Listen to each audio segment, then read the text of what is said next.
നമുക്ക് ഡിസ്കസ് ചെയ്യാനുള്ളത് നമ്മുടെ 5th യൂണിറ്റ് ആണ്. അതായത് ലൈഫ് സ്പാൻ ഡെവലപ്മെന്റിലെ റിസർച്ചിനെ പറ്റിയിട്ടാണ്.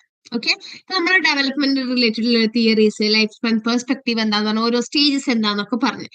ഇപ്പൊ ഈ സ്റ്റേജസും ഇതൊക്കെ കാര്യങ്ങൾക്ക് മനസ്സിലാക്കണമെങ്കിൽ എന്ത് വേണം? റിസർച്ച് ചെയ്യണം. നമ്മൾ അതിനെ പറ്റി വീണ്ടും വീണ്ടും മനസ്സിലാക്കാണ്ട് വീണ്ടും വീണ്ടും അതിൽ എന്താണ്, എന്തുകൊണ്ടാണ്, എപ്പോ, എങ്ങനെ എന്നുള്ള എല്ലാ കാര്യങ്ങളും നമ്മൾ മനസ്സിലാക്കണം. അതിനാണ് നമ്മൾ റിസർച്ച് ചെയ്തത് അല്ലെ? സോ ഇങ്ങനെയാണ് റിസർച്ച് ചെയ്യേണ്ടത്. നമ്മുടെ ഡാറ്റ എങ്ങനെ കളക്ട് ചെയ്യാം, എന്ത് കൈൻഡ് ഓഫ് ഡിഫറെന്റ് ആയിട്ടുള്ള റിസർച്ച് ഡിസൈൻ ചെയ്തൊക്കെയാണെന്നൊക്കെ നമ്മളിവിടെ ഡിസ്കസ് ചെയ്യും. ഓക്കെ, സോ റിസർച്ച് ചെയ്യാൻ വേണ്ടിയിട്ട് നമ്മൾ മെയിൻലി 2 രീതിക്ക് നമുക്ക് റിസർച്ച് ചെയ്യാം. ക്വാണ്ടിറ്റേറ്റീവ് ഉണ്ടാകും, ക്വാളിറ്റേറ്റീവ് ഉണ്ടാകും. 2 മെത്തഡും ഡിഫറെന്റ് രീതിയാണ് രണ്ടിനും ഉള്ളത്. അതായത് ഇപ്പൊ ഡാറ്റ കളക്ട് ചെയ്യുന്നതാവാം, അതല്ലെങ്കിൽ നമ്മൾ അതിന്റെ റിസൾട്ട് ഇന്റർപ്രറ്റ് ചെയ്യുന്നതാവാം. ആയാലും ഈ രണ്ടിനും ഭയങ്കര കംപ്ലീറ്റ്ലി ഡിഫറെന്റ് ആയിട്ടുള്ള മെത്തേഡുകളാണ് ഉള്ളത്. ക്വാണ്ടിറ്റേറ്റീവ്, ഓക്കെ, പേര് തന്നെ ഓർത്തിട്ടുണ്ട്, ക്വാണ്ടിറ്റേറ്റീവ്, ക്വാണ്ടിറ്റി. ഓക്കെ, അതായത് ഇപ്പൊ നമ്മൾ പറയുന്ന ഒരു എക്സാമ്പിൾ, ഇത് ഓർത്ത് വെക്കാൻ വേണ്ടി മാത്രം പറയുന്നത് കേട്ടോ. ക്വാണ്ടിറ്റേറ്റീവ് അപ്പൊ ഒരു 5 kg 4 kg അങ്ങനെ kg കണക്ക് ക്വാണ്ടിറ്റി ആണ്. അപ്പൊ എന്താണ് 5 kg 4 kg ഒക്കെ അവിടെ എന്ത് വരുന്നുണ്ട്? നമ്പേഴ്സ് വരുന്നുണ്ട് അല്ലെ? സോ ക്വാണ്ടിറ്റേറ്റീവ് റിസർച്ച് എന്ന് പറഞ്ഞാൽ നമ്മളൊരു പ്രോബ്ലം, ഓക്കെ, എന്താണ് ഞാൻ ചെയ്യുക, അതായത് റിസർച്ച് ചെയ്യുന്ന പ്രോബ്ലം എന്താണ് മനസ്സിലാക്കണോ, അതിന് വേണ്ട ഒരു ഹൈപ്പോത്തസിസ് നമ്മൾ ഫോം ചെയ്യുന്നു. അതായത് എന്തെങ്കിലും ഒരു കാര്യം കൊണ്ട് ഒരു കുട്ടി ബിഹേവിയർ ചേഞ്ച് വരുന്നുണ്ട്, അങ്ങനെ ഒരു ഹൈപ്പോത്തസിസ് നമ്മൾ ഫോം ചെയ്യുന്നു. നമ്മൾ പല രീതിക്ക് നമ്മൾ ഡാറ്റ കളക്ട് ചെയ്തു. എന്നിട്ട് ആ ഡാറ്റ കളക്ട് ചെയ്ത് അവിടെ നമ്പേഴ്സ് ഉണ്ടെന്ന് പറഞ്ഞല്ലോ. ഇത് നമ്മൾ ഡാറ്റയെ നമ്മൾ സ്റ്റാറ്റിസ്റ്റിക് നമ്മൾ അനലൈസ് ചെയ്യും. പല ഡിഫറെന്റ് സ്റ്റാറ്റിസ്റ്റിക്കൽ ടൂൾസ്, ഇപ്പം SPSS ഒക്കെ പോലെ സ്റ്റാറ്റിസ്റ്റിക്കൽ ടൂളുകൾ വെച്ച് നമ്മൾ അതിനെ അനലൈസ് ചെയ്തിട്ട് നമ്മൾ എന്ത് ചെയ്യുന്നു, ആ ഒരു അതിൽ കോറിലേഷൻ ഉണ്ടോ അല്ലെങ്കിൽ റിഗ്രഷൻ ഉണ്ടോ എന്നൊക്കെ നോക്കിയിട്ട് നമ്മൾ അതിന് കൺക്ലൂഷൻ മനസ്സിലാക്കിയിട്ട് നമ്മൾ എന്ത് ചെയ്യും, അതിന്റെ ഫൈൻഡിങ്സ് എടുക്കും. ഇതാണ് ക്വാണ്ടിറ്റേറ്റീവ് റിസർച്ച് എന്ന് പറഞ്ഞാൽ. So what is qualitative research? ഇതിന്റെ നേരെ ഓപ്പോസിറ്റ്. നമ്പേഴ്സ് ഒന്നും ഒരു നോൺ ന്യൂമറിക്കൽ കാര്യമാണ്. മറ്റൊന്ന് ന്യൂമറിക്കൽ ആണെന്ന് പറഞ്ഞു, നോൺ ന്യൂമറിക്കൽ ആണ്. അതായത് ഫീലിങ്സ്, ബിലീഫ്സ്, പേഴ്സണൽ എക്സ്പീരിയൻസ്. അതായത് ഇപ്പൊ യെസ്, നമുക്കറിയാം ഇപ്പോ ഒരുപാട് കലാമിറ്റീസ്, നാച്ചുറൽ ഡിസാസ്റ്റേഴ്സ് നടന്നിട്ടുണ്ട് നമ്മുടെ കേരളത്തിൽ. സോ അപ്പൊ ആ നാച്ചുറൽ ഡിസാസ്റ്റർ റിലേറ്റഡ് ആയിട്ടുള്ള, അപ്പൊ ആ ഡിസാസ്റ്റർ എങ്ങനെയാണ് അവരുടെ ലൈഫിനെ ബാധിച്ചെന്നോ അല്ലെങ്കിൽ അങ്ങനത്തെ എന്തെങ്കിലും ടോപ്പിക് നമ്മൾ എടുക്കുകയാണെങ്കിൽ, ഇപ്പൊ ഒരു ഫ്ലഡ് റിലേറ്റഡ് ആയിട്ടുള്ള ടോപ്പിക് ഒക്കെ എടുക്കുകയാണെങ്കിൽ അവിടെ ന്യൂമറിക്കൽസ് ഡാറ്റ നമുക്ക് കിട്ടിയിട്ട് കാര്യമില്ല. നമുക്ക് അവരുടെ ഫീലിങ്സ് എന്താണ്, അവരുടെ ബിലീഫ്, അവരുടെ പേഴ്സണൽ എക്സ്പീരിയൻസസ് എന്തായിരുന്നു നമുക്ക് അറിയേണ്ടത്. അവിടെ നമ്മൾ യൂസ് ചെയ്യുന്ന റിസർച്ച് മെത്തേഡാണ് ഏത്, റിസർച്ച് അപ്രോച്ച് ആണ് ഇത്, ക്വാളിറ്റേറ്റീവ് റിസർച്ച് എന്നുള്ളത്. അതായത് അവരെങ്ങനെയാണ് ബിഹേവ് ചെയ്ത്, അങ്ങനെ ഓരോ ഇൻഡിവിജ്വലിന്റെ എക്സ്പീരിയൻസസ് മനസ്സിലാക്കിയെടുക്കുന്നതാണ് എന്ത്, ക്വാളിറ്റേറ്റീവ് റിസർച്ച് എന്ന് പറഞ്ഞാൽ. ക്വാളിറ്റേറ്റീവ് റിസർച്ച് നമ്മൾ എന്തൊക്കെ ഉപയോഗിക്കാം? നമുക്ക് എന്താ ക്വസ്റ്റ്യനൊക്കെ ഉപയോഗിക്കാനാവും. അതായത് ഡാറ്റ ന്യൂമറിക്കൽസ് ഉപയോഗിക്കാൻ സ്കോറിങ് ചെയ്യാനും പറ്റുമോ? ഇല്ല, നോൺ ന്യൂമറിക്കൽ ഡാറ്റ അല്ലേ വേണ്ടത്. സോ നമ്മളവിടെ യൂസ് ചെയ്യുക ഇന്റർവ്യൂ, ഒബ്സർവേഷന്, അതുപോലെ തന്നെ നാച്ചുറൽ ഒബ്സർവേഷൻ ഡിഫറെന്റ് ടൈപ്സ് പറയുന്നുണ്ടല്ലോ. അങ്ങനത്തെ ഇന്റർവ്യൂ, ഒബ്സർവേഷൻ കാര്യങ്ങളൊക്കെയാണ് നമ്മൾ ക്വാളിറ്റേറ്റീവ് റിസർച്ചിൽ യൂസ് ചെയ്യുക എന്നുള്ളത്. ഓക്കെ, ക്വാണ്ടിറ്റേറ്റീവ് നമ്മൾ ഹൈപ്പോത്തസിസ് ഫോം ചെയ്തു, ആ ഹൈപ്പോത്തസിസിന് ടെസ്റ്റ് ചെയ്യാണ് നമ്മൾ. അതായത് ഇപ്പം എന്തെങ്കിലും ഒരു കാര്യം കൊണ്ട് മറ്റൊരു ചേഞ്ച് ഉണ്ടാവുന്നുണ്ട്, അല്ലെങ്കിൽ ഇത് കാര്യം അത് ഇൻക്രീസ് ആയി എന്ന് ഞാൻ ഒരു ഹൈപ്പോത്തസിസ് പറയാണ്. ഹൈപ്പോത്തസിസ് ശരിയോ തെറ്റോ എന്നാണ് നമ്മൾ നോക്കുന്നത്.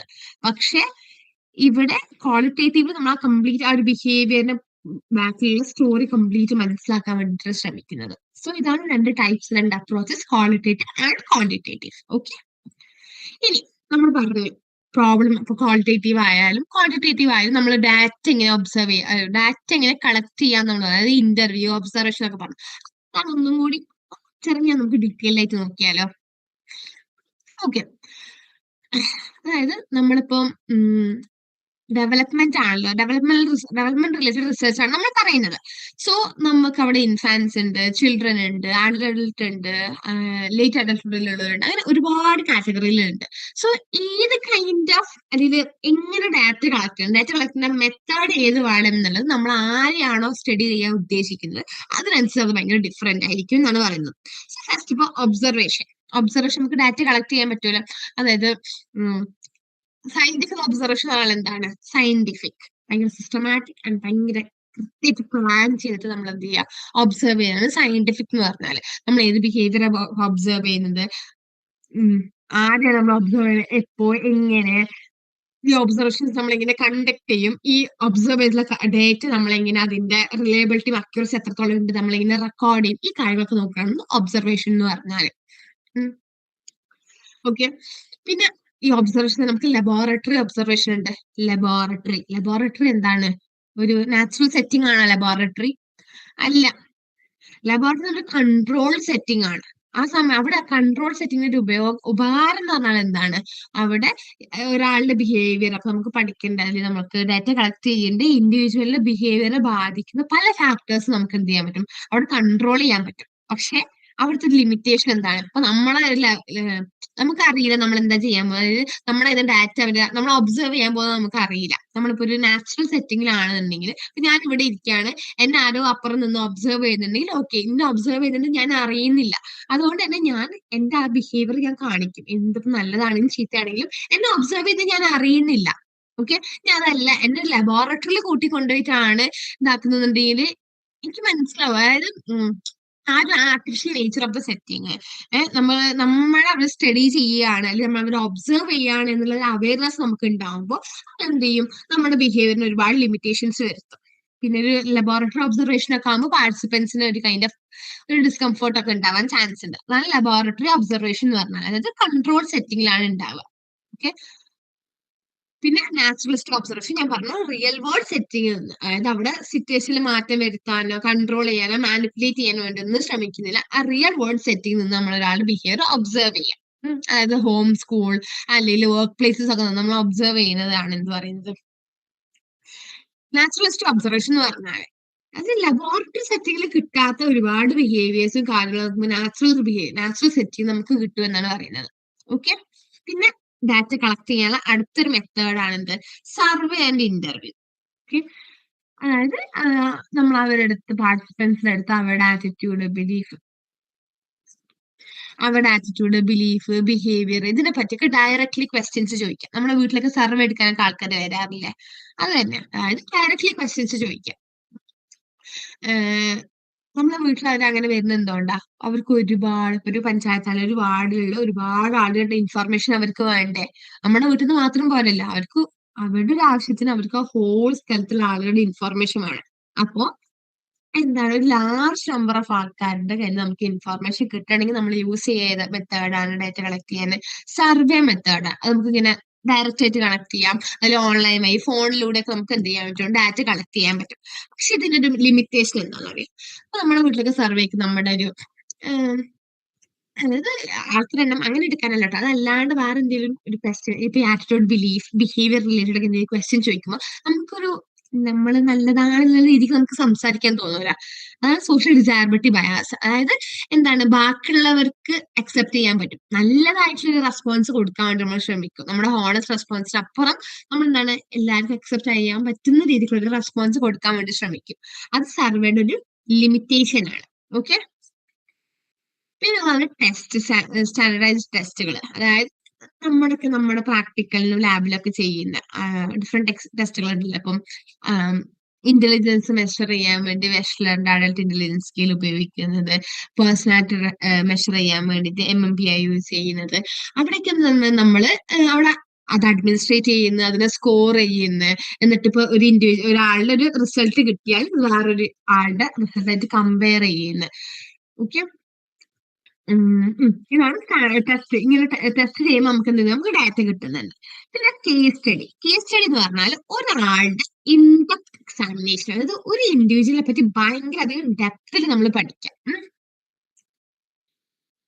അതായത് ഇത് നമ്മൾ എപ്പോഴും യൂസ് ചെയ്യാന്ന് അറിയോ, നമുക്ക് ഭയങ്കര റെയർ കണ്ടീഷൻസ്, ഭയങ്കര യുണീക്ക് ആയിട്ടുള്ള ഒരു കാര്യം, നമുക്ക് ഭയങ്കര എക്സ്പെരിമെന്റിൽ ഒരുപാട് പാർട്ടിസിപ്പൻസ് ഒന്നും ഇല്ല, നമുക്ക് ഭയങ്കര റെയർ ആയിട്ടൊരു കണ്ടീഷനാണ് നമ്മൾ യൂസ് ചെയ്യുന്നതാണ് ഇത് കേസ് സ്റ്റഡി എന്ന് പറഞ്ഞാല്. അതിൽ ഇന്റർവ്യൂസ് വരാം, ഒബ്സർവേഷൻസ്, റെക്കോർഡ്സ്, ഇതൊക്കെ വഴി നമുക്ക് ഭയങ്കര ഡീറ്റെയിൽ ആയിട്ടുള്ള ഇൻഫോർമേഷൻ നമുക്ക് കിട്ടും. പക്ഷെ ഇത് റെയർ ആൻഡ് യുണീക്ക് ആണ്. ഒരാളിൽ നമ്മൾ ഡീപ്പായിട്ട് പഠിക്കുന്നതുകൊണ്ട് തന്നെ നമുക്ക് ഒരിക്കലും എന്ത് ചെയ്യാൻ പറ്റില്ല, ജനറലൈസ് ചെയ്യാൻ പറ്റൂല. ഓക്കെ. അതുകൊണ്ട് തന്നെ അതിന്റെ ഇന്റർപ്രിട്ടേഷൻസിനൊക്കെ റിലയബിലിറ്റി വളരെയധികം കുറവായിരിക്കും. പിന്നെ ഡെവലപ്മെന്റിന്റെ ഒരു ബയോളജിക്കൽ ആസ്പെക്ടുകൾ മനസ്സിലാക്കാൻ വേണ്ടി. അതിപ്പോ ഡെവലപ്മെന്റ് എന്ന് പറഞ്ഞാല് എന്താണ്, നമ്മളിൽ സൈക്കോളജിക്കൽ ചേഞ്ചസ് മാത്രമല്ലല്ലോ വരുന്നത്, നമ്മളിലെ ഹോർമോണൽ ചേഞ്ചസ്, നമ്മുടെ ബ്രെയിനിന്റെ ആക്ടിവിറ്റി ഡിഫറെന്റ് ആവുന്നുണ്ട്, ഇതെല്ലാം ഡിഫറെന്റ് ആണ്. മനസ്സിലാക്കാൻ വേണ്ടി നമുക്ക് ഫിസിയോളജിക്കൽ മെഷേഴ്സ് യൂസ് ചെയ്യാം. ഓക്കെ, ബ്ലഡ് സാമ്പിൾസ്, അതുപോലെ തന്നെ ന്യൂറോ ഇമേജിംഗ് ടെക്നിക്സ് ആയിട്ടുള്ള നമ്മുടെ FMRI, MRI ഒക്കെ ഉപയോഗിച്ചിട്ട് നമ്മുടെ ഒരു കുട്ടിയുടെ ബ്രെയിനിന്റെ പോലെ ആ ഒരു അഡൽട്ടിന്റെ ബ്രെയിൻ ഉണ്ടാവുക. ഇതൊക്കെ എങ്ങനെയാ മനസ്സിലാക്കിയത്? ഈ ഒരു ഫിസിയോളജിക്കൽ മെഷേഴ്സ് വഴിയാണ് ഇതൊക്കെ മനസ്സിലാക്കിയിട്ടുള്ളത് റിസർച്ചേഴ്സ്, അല്ലേ? ഓക്കെ, അപ്പൊ ഇപ്പൊ നമ്മൾ ഡിസ്കസ് ചെയ്തത് ഡാറ്റ കളക്ട് ചെയ്യേണ്ട മെത്തേഡ്സ് ആണ്. ഒബ്സർവേഷൻ പറഞ്ഞു, laboratory observation, naturalistic observation, survey and interview, test, case study and physiological measures പറഞ്ഞു. ഓക്കെ, ക്ലിയർ ആണ് ഇത്ര? അങ്ങനെയാണെങ്കിൽ നെക്സ്റ്റ് ടോപ്പിക് നോക്കിയാൽ final topic of unit 5. Okay, that is research design. അതായത് ഇപ്പോ ഡാറ്റ കളക്ഷൻ പറഞ്ഞ് റിസർച്ചിന് അപ്രോച്ച് ചെയ്യുന്ന രണ്ട് രീതി പറഞ്ഞു, ക്വാളിറ്റേറ്റീവും പറഞ്ഞു, ക്വാണ്ടിറ്റേറ്റീവും പറഞ്ഞു. പക്ഷെ നമുക്കൊരു റിസർച്ച് ചെയ്യണമെങ്കിൽ, ഡെവലപ്മെന്റ് റിലേറ്റഡ് റിസർച്ച് ചെയ്യണമെങ്കിൽ ഡാറ്റ മാത്രം കിട്ടിയിട്ട് കാര്യമില്ലല്ലോ.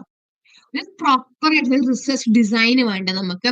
റിസർച്ച് ഡിസൈൻ എന്ന് പറഞ്ഞാൽ എന്താ? അതായത് നമുക്ക് റിസർച്ച് ക്വസ്റ്റ്യൻ, അതായത് എങ്ങനെയാണ്, എന്തുകൊണ്ടാണ് ആൾക്കാർ അല്ലെങ്കിൽ കുട്ടികൾ എന്തുകൊണ്ടാണ് അഗ്രസീവ്ലി ബിഹേവ് ചെയ്യുന്നത്, ഇതാണ് നമ്മുടെ ക്വസ്റ്റ്യൻ ഉണ്ടെങ്കിൽ അതിലോട്ടാണ് ആ ഒരു ക്വസ്റ്റ്യന് ആൻസർ ചെയ്യാൻ വേണ്ടിയിട്ട് നമ്മൾ ഫുൾ കൈൻഡ് ഓഫ് പ്ലാൻ, ആ ഒരു ഓവറോൾ പ്ലാനെയാണ് എന്ത് പറയുന്നത് റിസർച്ച് ഡിസൈൻ എന്ന് പറഞ്ഞാൽ. നമുക്ക് mainly 3 types of research designs ആണുള്ളത്: descriptive, correlational and experimental. Descriptive എന്ന് പറഞ്ഞാൽ എന്താണ്? ബിഹേവിയർ ഒക്കെ നമ്മൾ ഒബ്സർവ് ചെയ്ത് റെക്കോർഡ് ചെയ്യാം. അതായത് അവിടുത്തെ അപ്പൊ ഡാറ്റ കളക്ഷൻ മെത്തേഡ്സ് ഏതൊക്കെയാണ്? Observation, survey, interview, test, case study ഒക്കെ ആയിരിക്കും. അതായത് ഡിസ്ക്രിപ്റ്റീവ് റിസർച്ച് എന്ന് പറഞ്ഞാല് നമ്മൾ നാച്ചുറലി ഒക്കർ ചെയ്യുന്നത് നോട്ട് ചെയ്യാന്ന് പറഞ്ഞു. പക്ഷെ ഇവിടെ എന്ന് പറഞ്ഞാൽ എന്താണ് നടക്കുന്നത് നമുക്ക് മനസ്സിലാക്കും, പക്ഷെ എന്തുകൊണ്ട് നടന്നു, അതിന്റെ കോസ് എന്താ നമ്മൾ മനസ്സിലാക്കൂല. അതായത് how often people behave aggressively. Okay, അതാണ് നമ്മളിപ്പോ ഈ റിസർച്ചർ അത് ഡിസ്ക്രൈബ് ചെയ്തു, how often people behave aggressively എന്നുള്ളത്. പക്ഷെ എന്തുകൊണ്ടാണ് ആളുകൾ ഓഫൺ ആയിട്ട് അഗ്രസീവ്ലി ബിഹേവ് ചെയ്യുന്നത് എന്നുള്ള ആ ഒരു കാരണം, വൈ ഇറ്റ് ഹാപ്പൻസ് എന്നുള്ളതിന് ആൻസർ നമുക്ക് എവിടെ കിട്ടൂല? ഡിസ്ക്രിപ്റ്റീവ് റിസർച്ചിൽ കിട്ടൂല. അപ്പൊ നമ്മൾ റിസർച്ച് ചെയ്യാൻ ഉദ്ദേശിക്കുകയാണെങ്കിൽ, നമുക്ക് ആ ഒരു റിസർച്ച് ഡിസൈൻ നമുക്ക് എന്തായാലും വേണം. കാരണം നമ്മളിപ്പോ ഒരു റിസർച്ച് ക്വസ്റ്റ്യൻ നമ്മുടെ ഉള്ളിലുണ്ട്. അപ്പൊ ആ റിസർച്ച് ക്വസ്റ്റ്യൻ നമ്മൾ ഏത് രീതിക്കാണ് നമ്മൾ ആൻസർ ചെയ്യാൻ പോകുന്നത് നമുക്ക് അറിയണം. അതായത് ജസ്റ്റ് എന്തുകൊണ്ടാണ്, വാട്ട് ഈസ് ഹാപ്പി, എന്താണ് അവിടെ നടക്കുന്നതിനപ്പുറം എന്തുകൊണ്ട് അത് നടക്കുന്നു, അതിന്റെ കോസ് എന്താണെന്ന് മനസ്സിലാക്കാൻ നമ്മൾ ശ്രമിക്കുന്നുണ്ടെങ്കിൽ വി കാൺ യൂസ് ഡിസ്ക്രിപ്റ്റീവ് റിസർച്ച്. നമ്മൾ അതിനെ വേറൊരു റിസർച്ച് ഡിസൈൻ നമ്മൾ യൂസ് ചെയ്യാം. Okay, so research design, descriptive research design എന്താ നമ്മൾ പറഞ്ഞു, അവിടെ എന്താണ് നടക്കുന്നത് നമുക്ക് മനസ്സിലാവും, പക്ഷെ എന്തുകൊണ്ട്, വൈ ഇറ്റ് ഹാപ്പൻസ്, അതിന്റെ കോസ് നമുക്ക് മനസ്സിലാവൂല. Okay, next is correlational research ആണ്. കോറിലേഷൻ റിസർച്ച് പറഞ്ഞാൽ എന്താണ്? കോറിലേഷൻ എന്ന് പറഞ്ഞാൽ എന്താണ്? രണ്ട് വേരിയബിൾസ്, രണ്ടോ രണ്ടിലധികമോ വേരിയബിൾസുകളുടെ റിലേഷൻഷിപ്പ് എക്സാമിന് നോക്കുന്നതാണ് എന്ത്? കോറിലേഷൻ റിസർച്ച് എന്ന് പറഞ്ഞാൽ. അതായത് രണ്ട് വേരിയബിൾസ് തമ്മിൽ എത്രത്തോളം റിലേറ്റഡ് ആണ്, എത്ര സ്ട്രോങ്ലി അത് റിലേറ്റഡ് ആണ്, ഇത് കാരണം വേറൊരു ബിഹേവിയർ നമുക്ക് പ്രിഡിക്ട് ചെയ്യാൻ പറ്റുമോ എന്നുള്ളതാണ് പറയുന്നത്. നമുക്കറിയാം +1 to -1 വരെയാണ് കോറിലേഷന്റെ റേഞ്ച് പറഞ്ഞാൽ. പോസിറ്റീവ് കോറിലേഷൻ ആണെങ്കിൽ ഒരു വേരിയബിൾ കൂടുമ്പോൾ മറ്റേ വേരിയബിളും കൂടുന്നു. നെഗറ്റീവ് എന്നാണ് ഒന്ന് കൂടുമ്പോൾ മറ്റൊന്ന് കുറയുന്നു എന്നുള്ളത്. ഒരു എക്സാമ്പിൾ പറയുകയാണെങ്കിൽ, ഓക്കെ, ഇപ്പൊ ഡെവലപ്മെന്റ് റിലേറ്റഡ് ആയിട്ടുള്ള എക്സാമ്പിൾ പറയുകയാണെങ്കിൽ, അതല്ലെങ്കിൽ ഇപ്പൊ താഴെ കൊടുത്തുള്ള എക്സാമ്പിൾ പറയാം, പെർമിസീവ് പാരന്റിങ്. ഓക്കെ, അതായത് പെർമിസീവ് പാരന്റിങ് സെൽഫ് കൺട്രോൾ ആയിട്ട് റിലേറ്റഡ് ആണ്, ലോ സെൽഫ് കൺട്രോൾ ആയിട്ട് റിലേറ്റഡ് ആണോ എന്ന് നമുക്ക് കോറിലേഷൻ സ്റ്റഡി വെച്ചിട്ട് നോക്കാൻ പറ്റും. ഓക്കെ, ഇപ്പോ പെർമിസീവ് പാരന്റിങ് കൂടുമ്പോൾ സെൽഫ് കൺട്രോൾ കുറയാം അല്ലെങ്കിൽ കൂടാം, ഇങ്ങനെ നമുക്കൊരു കാര്യം മനസ്സിലാണ്. അത് കോറിലേഷൻ റിസർച്ച് ആണ്, രണ്ട് റിലേറ്റഡ് ആണെന്ന് പറയാം. പക്ഷെ റിലേഷൻ ആണ് പറയുന്നത്, പക്ഷെ ഇത് കൊണ്ട് മാത്രമാണ് അത് വന്നത്, ഇത് കാരണമാണ് മറ്റേതിലൊരു ചേഞ്ച് വന്നത് എന്ന് നമുക്ക് പറയാൻ പറ്റില്ല. ഓക്കെ, കാരണം ഇപ്പൊ ഈ പെർമിസീവ് പാരന്റിംഗിൽ പറയുകയാണെങ്കിൽ വേറെ ഒരുപാട് ഫാക്ടേഴ്സ്, ഹെറിഡിറ്റി, അതുപോലെ എൻവിയോൺമെന്റ്, ഈ രണ്ട് ഫാക്ടേഴ്സും നമ്മുടെ പാരന്റിങ് സ്റ്റൈലിനെ ആയാലും സെൽഫ് കൺട്രോളിനെ ആയാലും ബാധിക്കാം. സോ കോറിലേഷൻ അല്ല ഒന്നിലുള്ള ചേഞ്ച് മറ്റൊന്നിലൊരു ചേഞ്ച് കൊണ്ടുവരുന്നുണ്ട് എന്നുള്ള സാധനമാണ് നമ്മൾ പറയുന്നത്. പക്ഷെ എന്താണ് അതിന്റെ കോസസ് നമ്മൾ പറയുന്നില്ല. Correlation does not equal causation എന്നാണ് പറയുന്നത്. ഫൈൻ. അതാണ് കോറിലേഷൻ റിസർച്ച് എന്ന് പറഞ്ഞാൽ. അപ്പം നമ്മൾ കോറിലേഷൻ റിസർച്ച് പറഞ്ഞു. കോറിലേഷനിൽ നമുക്ക് എന്ത് ചെയ്യുന്നുണ്ട്, കോസേഷൻ പറയുന്നില്ല. കോസേഷൻ പറയാൻ പറ്റുന്ന റിസർച്ച് ഡിസൈൻ നമുക്ക് വേണ്ട. അങ്ങനത്തെ കാലത്ത് നമുക്ക് റിസർച്ച് നടത്തണ്ടേ. അങ്ങനെ വന്നിട്ടുള്ളതാണ് എക്സ്പെരിമെന്റൽ റിസർച്ച് എന്ന് പറഞ്ഞാൽ. അവിടെ നമുക്ക് കോസ് ആൻഡ് എഫക്ട് റിലേഷൻഷിപ്പ് മനസ്സിലാക്കാൻ പറ്റും. ഓക്കെ. അതായത് അവിടെ എന്താണ് മാനിപ്പുലേഷൻ ഉണ്ടാകും, കൺട്രോളിങ് ഉണ്ടാകും. ഓക്കെ. അതായത് നമ്മള് ഇപ്പൊ ഒരു ബിഹേവിയർ മറ്റൊരു ഒരു കാര്യം ഒരു ബിഹേവിയറിനെ ബാധിക്കുന്നുണ്ടോ നോക്കാൻ വേണ്ടി നമ്മളവിടെ മാനിപ്പുലേഷൻ നടത്തുന്നത്. അപ്പൊ ആ മാനിപ്പുലേഷൻ നടത്തുമ്പോൾ മാനിപ്പുലേഷൻ കാരണമാണോ അവിടെ ചേഞ്ച് വന്നത് നമുക്ക് മനസ്സിലാവും. അത് കാരണമാണോ എന്താ കോസ് മനസ്സിലാവുന്നുണ്ട്. കോറിലേഷൻ നമുക്ക് കോസ് മനസ്സിലാവില്ല. ഓക്കെ. ഒന്ന് കൂടുമ്പോൾ മറ്റൊന്ന് കൂടുന്നുണ്ടോ അത് കുറയുന്നുണ്ടോ എന്നേ മനസ്സിലാവുള്ളൂ. ഓക്കെ. എക്സ്പെരിമെന്റൽ റിസർച്ച് നമുക്ക് എന്തുണ്ടാകും, ഡിപ്പെൻഡന്റ് ആൻഡ് ഇൻഡിപെൻഡന്റ് വേരിയബിൾസ് ഉണ്ടാവും. രണ്ട് ടൈപ്സ് ഓഫ് വേരിയബിൾസ് ആണുള്ളത്, dependent variable and independent variable. Independent variable എന്ന് പറഞ്ഞാൽ യെസ്, ഇൻഡിപെൻഡന്റ് വേരിയബിൾ എന്ന് പറഞ്ഞാൽ റിസർച്ചർ മാനിപ്പുലേറ്റ് ചെയ്യുന്ന വേരിയബിൾ. ഓക്കെ. അതായത് നമുക്ക് ഞാൻ റിസർച്ച് ചെയ്യാൻ ഞാനാണ് റിസർച്ചർ എന്നുണ്ടെങ്കിൽ എനിക്ക് ചേഞ്ചസ് കൊണ്ടുവരാൻ പറ്റുന്ന വേരിയബിൾ ഉണ്ടല്ലോ, അതാണ് ഇൻഡിപെൻഡന്റ് വേരിയബിൾ എന്ന് പറഞ്ഞാൽ. ഓക്കെ. അപ്പൊ ഞാനാണ് അപ്പൊ ഓക്കെ, അതാണ് ഇൻഡിപെൻഡന്റ് വേരിയബിൾ എന്ന് പറഞ്ഞാൽ എനിക്ക് ചേഞ്ചസ് കൊണ്ടുവരാൻ പറ്റുന്നത്. നമ്മൾ മെൻഷൻ ചെയ്യുന്ന നെക്സ്റ്റ് വേരിയബിൾ ആണ് ഡിപെൻഡന്റ് വേരിയബിൾ എന്ന് പറഞ്ഞാൽ. സോ ഇൻഡിപെൻഡന്റ് വേരിയബിൾ ഞാൻ ചേഞ്ചസ് വരുത്തുന്നതാണ്. ഞാൻ ചേഞ്ചസ് വരുത്തുന്നുണ്ടെങ്കിൽ ഞാനാണ് അതിന്റെ കോസ്, അതായത് ഞാൻ മാനിപ്പുലേറ്റ് ചെയ്യുന്ന വേരിയബിൾ ആണ് കോസ്. സോ ഇൻഡിപെൻഡന്റ് വേരിയബിൾ എന്ന് പറഞ്ഞാൽ പോസിബിൾ കോസിനെ റെപ്രസെന്റ് ചെയ്യുന്നതാണ് ഇൻഡിപെൻഡന്റ് വേരിയബിൾ എന്ന് പറഞ്ഞാൽ. ഓക്കെ. ഈ ഒരു ഇൻഡിപെൻഡന്റ് വേരിയബിൾ കാരണം അതിന്റെ ഒരു കോസിന്റെ ഒരു എഫക്റ്റ് ആണ് എന്ത് നമ്മുടെ ഡിപെൻഡന്റ് വേരിയബിൾ എന്ന് പറഞ്ഞാൽ. അതായത് ഒരു എക്സാമ്പിൾ വെച്ചിട്ട് പറയുകയാണെങ്കിൽ ഒന്നുകൂടി ക്ലിയർ ആയിട്ട് മനസ്സിലാവും. അതായത് പ്രഗ്നൻസി സമയത്തുള്ള മെഡിറ്റേഷൻ കുട്ടിയുടെ സ്ലീപ്പിംഗ് ആൻഡ് ബ്രീത്തിങ് പാറ്റേൺസ് എങ്ങനെയാണ് ബാധിക്കുന്നതാണ് നമ്മൾ നോക്കുന്നത്. ഓക്കെ. സോ കുട്ടിയുടെ സ്ലീപ്പിംഗ് ആൻഡ് ബ്രീത്തിങ് പാറ്റേൺസ് ഒരു റിസർച്ചർ എഴുതി എനിക്ക് അതിനെ മാനിപ്പുലേറ്റ് ചെയ്യാൻ പറ്റുമോ? ഇല്ല. പക്ഷെ എനിക്ക് മാനിപ്പുലേറ്റ് ചെയ്യാൻ പറ്റുന്ന ഒരു കാര്യം എന്തുണ്ട്, മെഡിറ്റേഷൻ എനിക്ക് മാനിപ്പുലേറ്റ് ചെയ്യാൻ പറ്റും. ഓക്കെ. സോ മെഡിറ്റേഷൻ ഇപ്പൊ പ്രഗ്നന്റ് ആയിട്ടുള്ള രണ്ടു മൂന്ന് നമ്മള് കുറച്ച് പാർട്ടിസിപ്പന്റ് എടുത്തിട്ടുണ്ടെങ്കിൽ കുറച്ച് ഗ്രൂപ്പ് ഓഫ് ആൾക്കാർക്ക് ഞാനൊരു ഡെയിലി മെഡിറ്റേഷൻ പറയുന്നു. ഒരു ഗ്രൂപ്പ് ആൾക്കാർക്ക് ഞാൻ മെഡിറ്റേഷനേ പറയുന്നില്ല വിചാരിച്ചോ. അപ്പൊ അവരുടെ എന്നിട്ട് നമ്മൾ അവരുടെ എന്താണ് ബേബിയുടെ സ്ലീപ്പിംഗ് ആൻഡ് ബ്രീത്തിങ് പാറ്റേൺ നോക്കുമ്പോൾ മെഡിറ്റേഷൻ ചെയ്ത ആളുകളിൽ എന്താണ് സ്ലീപ്പിംഗ് ആൻഡ് ബ്രീത്തിങ് പാറ്റേൺ ഒന്നുകൂടി ഗുഡ് ആണെന്ന് മനസ്സിലാവുകയാണെങ്കിൽ അത് മറ്റവർക്ക് അതില്ലെങ്കിൽ എന്തുകൊണ്ടായിരിക്കും അത്? കാരണം മെഡിറ്റേഷൻ കാരണമാണ് എല്ലാ ചേഞ്ച് വന്നത് നമുക്ക് ഉറപ്പിക്കാൻ പറ്റും. ആ ഒരു എഫക്റ്റ് ഉണ്ടായതിന്റെ കോസ്, അതായത് ആ കോസ് എന്താണ്, ദാറ്റ് ഇസ് മെഡിറ്റേഷൻ. ആ കോസ് മെഡിറ്റേഷൻ കാരണമാണ് അവരൊരു good sleeping and breathing pattern അതിന്റെ എഫക്റ്റ് ആണ്. സോ മെഡിറ്റേഷൻ എന്ന് പറയുന്നത് ഇൻഡിപെൻഡന്റ് വേരിയബിളും ഡിപെൻഡന്റ് വേരിയബിൾ നമ്മൾ സ്ലീപ്പാണ്. റിസർച്ചർക്ക് മാനിപ്പുലേറ്റ് ചെയ്യാൻ പറ്റുന്ന വേരിയബിൾസ് ആണ് എന്ത്, ഇൻഡിപെൻഡന്റ് വേരിയബിൾ എന്ന് പറഞ്ഞാൽ. അതായിരിക്കും കോസ്, മറ്റത് എന്തായിരിക്കും എഫക്റ്റ് ആയിരിക്കും. അവിടെ മാനിപ്പുലേഷൻ ഇല്ല. ഇത് ഒന്ന് ഓർത്തു വെക്കുക. ഈ ഒരു എക്സാമ്പിൾ വെച്ചിട്ട് ഈ രണ്ട് കാര്യങ്ങൾ ഓർത്തു വെക്കാം. ഓക്കെ. പിന്നെ എക്സ്പെരിമെന്റൽ റിസർച്ചിൽ നമുക്കൊരു എന്താണ് എക്സ്പെരിമെന്റൽ ഗ്രൂപ്പ് ഉണ്ടാവും, കൺട്രോൾ ഗ്രൂപ്പ് ഉണ്ടാവും. ഞാൻ നേരത്തെ പറഞ്ഞ എക്സാമ്പിൾ ആണെങ്കിൽ ഞാൻ മെഡിറ്റേഷൻ കൊടുക്കുന്ന ഒരു ഗ്രൂപ്പ് ഉണ്ടല്ലോ, അതായത് ഇൻഡിപെൻഡന്റ് വേരിയബിൾ ആയിട്ടുള്ള മെഡിറ്റേഷൻ ഞാൻ മാനിപ്പുലേറ്റ് ചെയ്തിട്ട് അതായത് 1 വീക്ക് പറഞ്ഞിട്ടുള്ള ആളുകളുണ്ട്. ഓക്കെ. അവരാണ് എന്റെ എക്സ്പെരിമെന്റൽ ഗ്രൂപ്പ്. ഞാൻ എക്സ്പെരിമെന്റ് നടത്തുന്ന ആളുകളാണ് ഓല്. അതല്ലാത്ത അതായത് മെഡിറ്റേഷൻ ഒന്നും ചെയ്യാത്തൊരു ഗ്രൂപ്പ് ഉണ്ടല്ലോ, ഞാൻ ഇങ്ങനെ കമ്പയർ ചെയ്യാൻ വേണ്ടി ചെയ്തൊരു ഗ്രൂപ്പ്, ഒരു മെഡിറ്റേഷൻ ചെയ്യേണ്ടെന്ന് പറഞ്ഞ ഗ്രൂപ്പ്, അതെന്താണ്, അതെന്റെ കൺട്രോൾ ഗ്രൂപ്പാണ്. ഓക്കെ. ബാക്കിയുള്ളവരുടെ ഇപ്പം ഇതിന് റിലേറ്റഡ് ആയിട്ട് എക്സാമ്പിൾ പറയുകയാണെങ്കിൽ നെക്സ്റ്റ് സെന്റൻസ് ആണ്, ലാസ്റ്റ് സെന്റൻസ് കണ്ടോ ഈ സ്ലൈഡില്. The control group is treated the same as the experimental group in all ways except for the manipulated factor and serves as a baseline for comparison. അതായത് ഇപ്പൊ pregnant ആയിട്ടുള്ള ലേഡീസിൽ ഞാൻ എല്ലാവരും ഒരേ രീതിക്കുള്ള ന്യൂട്രീഷ്യസ് ഫുഡാണ് കൊടുക്കുന്നത്. ഓക്കെ. അപ്പൊ എനിക്ക് എന്താ നോക്കേണ്ടത്, മെഡിറ്റേഷൻ അതിന് ബാധിക്കുന്നുണ്ടോ നോക്കേണ്ടത്. സോ മെഡിറ്റേഷൻ എന്നുള്ള ആ ഫാക്ടർ മാത്രം ഞാൻ എക്സ്പെരിമെന്റൽ ഗ്രൂപ്പുകാർക്ക് കൊടുത്തു, കൺട്രോൾ ഗ്രൂപ്പുകാർക്ക് ഞാൻ മെഡിറ്റേഷൻ കൊടുത്തിട്ടില്ല. ബാക്കി അതല്ലാത്ത ബാക്കിയുള്ള എല്ലാ കാര്യങ്ങളും 2 ഗ്രൂപ്പിനും സിമിലർ ആയിട്ട് കൊടുക്കണം. ന്യൂട്രീഷ്യസ് ഫുഡ് 2 ഗ്രൂപ്പുകാർക്കും ഒരുപോലെ കൊടുക്കണം. ഓക്കെ. സോ കൺട്രോൾ ഗ്രൂപ്പ് നമ്മൾ എന്തിനാ വെക്കുന്നത്?